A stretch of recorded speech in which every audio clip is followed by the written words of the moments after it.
दोस्तों आज की इस वीडियो में हम एक बहुत ही इम्पॉर्टेंट टॉपिक को डिस्कस करने वाले हैं और हमारा आज का जो टॉपिक है वो है RH फैक्टर।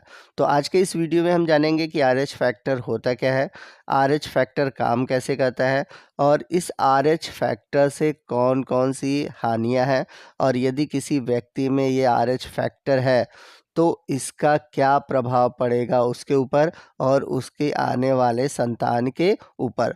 तो टॉपिक बहुत ही इम्पॉर्टेंट होने वाला है और ये आज का जो टॉपिक हम डिस्कस करने वाले हैं ये टॉपिक आपके BSc first year second semester zoology के यूनिट 6 सर्कुलेशन एंड एक्सक्रीशन से लिया गया है। तो वीडियो आज का बहुत ही इम्पॉर्टेंट होने वाला है, तो वीडियो को आप ध्यान से देखिएगा, पूरा देखिएगा, वीडियो को कहीं स्किप मत कीजिएगा। तो आइए आज के इस वीडियो की शुरुआत करते हैं। तो अगर हम बात करें RH फैक्टर की, तो जैसा कि हम सभी जानते हैं कि जो हमारी रेड ब्लड सेल है यानी कि RBC है, उसके मेम्ब्रेन पर एंटीजन पाए जाते हैं। अब ये कौन कौन से एंटीजन होते हैं? A होते हैं, B होते हैं, O होते हैं और A B O के अलावा और भी एंटीजन होते हैं C D E और ये जो एंटीजन होते हैं इन्हीं के कारण RH सिस्टम बनाया गया है।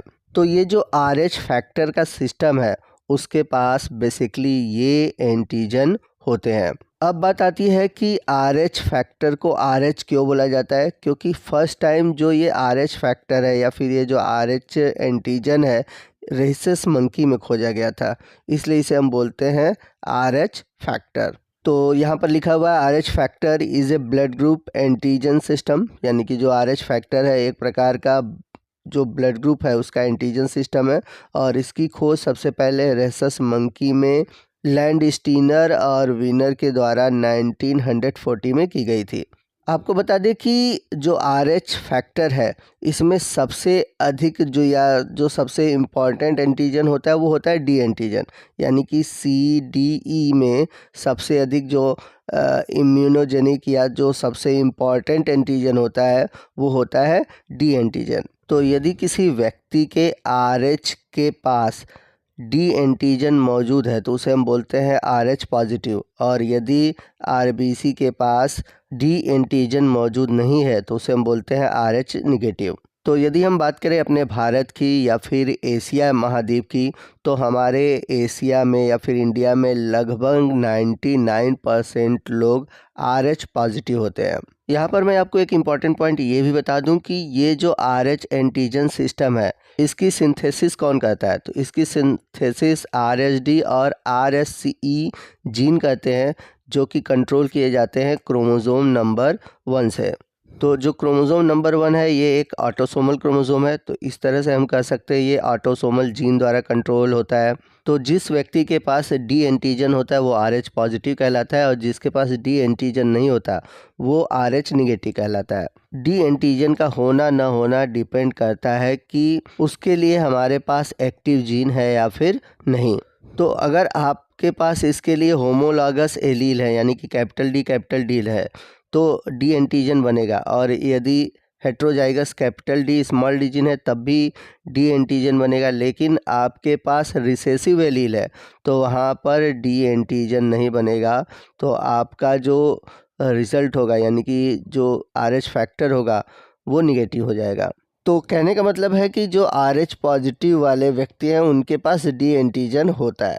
अब ये जो एंटीजन है एंटीबॉडी कब बनाएगा, तो इसके लिए कंडीशन क्या होता है कि ये RH निगेटिव के केस में आए। अब जैसे कि अगर कोई बंदा है जो कि RH निगेटिव है, अब इस RH निगेटिव के अंदर अगर हम RH पॉजिटिव का ब्लड डाल दें तो उस केस में क्या होगा कि ये जो RH निगेटिव है ये एंटीबॉडी बनाने लगेगा। तो जब तक आप RH निगेटिव वाले में ब्लड जो है RH पॉजिटिव का नहीं डालेंगे तब तक RH निगेटिव में कोई एंटीबॉडी नहीं बनेगा। तो अगर RH निगेटिव के अंदर अगर हम RH पॉजिटिव का ब्लड दे दें तो ये इसके खिलाफ एंटीबॉडी बनाएगा और ये एंटीबॉडी क्या करेगा, RH पॉजिटिव के ब्लड का डिस्ट्रक्शन शुरू कर देगा। तो यही सेम कंडीशन फॉलो होता है RH इनकम्पैटिबिलिटी में। तो अब बात आती है कि RH इनकम्पैटिबिलिटी क्या है। तो जैसे मान लेते हैं कि हमारे पास मदर है और उसके में डी एंटीजन नहीं है, तो डी एंटीजन नहीं है तो वो क्या हो गई, RH निगेटिव। तो ऐसी महिला की शादी, यानी कि जो RH निगेटिव मदर है, इसकी शादी अगर RH पॉजिटिव पुरुष से कर दी जाए, तो इस केस में क्या होगा कि इसका जो फीटस है, यानी कि इसके गर्भ में जो बच्चा है वो RH पॉजिटिव होगा, यानी कि इस बच्चे में डी एंटीजन मौजूद होगा। तो जब तक प्रेगनेंसी चलती है तो जो प्लेसेंटा है वो क्या करता है, मदर के ब्लड को जो फीटस है, यानी कि जो गर्भ में बच्चा है, उससे अलग रखती है। तो इससे होता क्या है कि जो फीटस है, यानी कि जो गर्भ में बच्चा है, उसका जो एंटीजन है माँ के एंटीजन के कांटेक्ट में नहीं आता। लेकिन बाद में क्या होता है, लेकिन बाद में जब डिलीवरी होने वाली होती है तो उस केस में मदर का जो ब्लड है और जो फीटस का ब्लड है वो एक दूसरे के कांटेक्ट में आ जाते हैं। तो जैसे ही मदर के ब्लड में फीटस का ब्लड आता है, तो वैसे ही होता क्या है, मदर का जो ब्लड है फीटस के ब्लड के खिलाफ एंटी डी एंटीबॉडी बनाने लगती है। तो इस तरह से जो ये एंटी डी एंटीबॉडी है, ये क्या करता है कि ये डिस्ट्रॉय करने लगता है एंटीजन डी को। लेकिन जब तक ये डिस्ट्रॉय करना प्रारंभ करेगा तब तक डिलीवरी हो जाती है, यानी कि जो मदर का एंटीबॉडी डी है वो फीटस के एंटीजन डी को ख़त्म नहीं कर पाता, क्योंकि पहले ही डिलीवरी हो जाती है। तो पहला जो डिलीवरी होता है वो तो नॉर्मल हो जाता है, लेकिन अब यहाँ पर मदर में एंटीबॉडी जो है, यानी कि एंटी डी एंटीबॉडी जो है वो मौजूद रहता है। लेकिन अब यदि वो दोबारा प्रेग्नेंट होती है RH पॉजिटिव से, यानी कि जो अब उसके अंदर दोबारा प्रेगनेंसी होती है, तो उस केस में क्या होता है कि उस महिला में तो पहले से ही एंटीबॉडी डी मौजूद है। तो उस केस में होता क्या है कि जो फीटस है और जो मदर है, तो मदर के प्लेसेंटा के थ्रू जो IgG एंटीबॉडी है वो जाता है, और ये जो IgG एंटीबॉडी है ये अपने पास एंटीबॉडी डी रखता है, यानी कि मदर से फीटस के पास एंटी डी एंटीबॉडी पहुंच गया।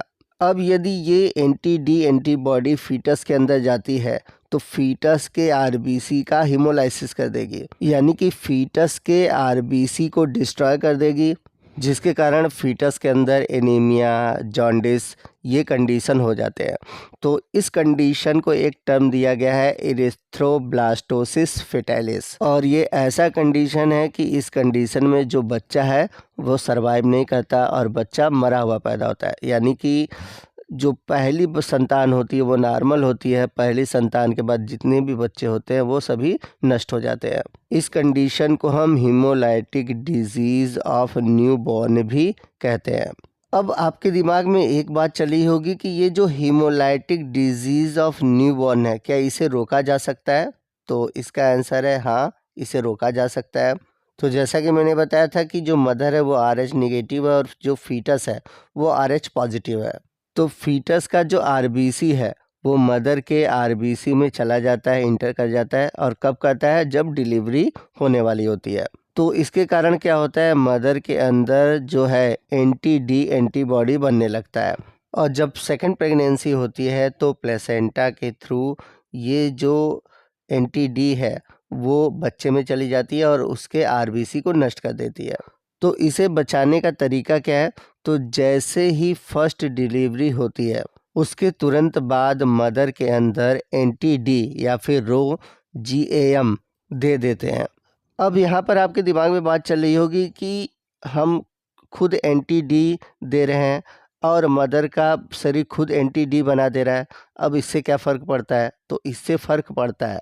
क्या फ़र्क पड़ता है? तो जब आप डिलीवरी के तुरंत बाद मदर को एंटी डी एंटीबॉडी दे देते हो, तो ये सभी एंटी डी एंटीबॉडी करते क्या है कि जो फीटस का ब्लड गया होगा उसको डिस्ट्रॉय कर देती है।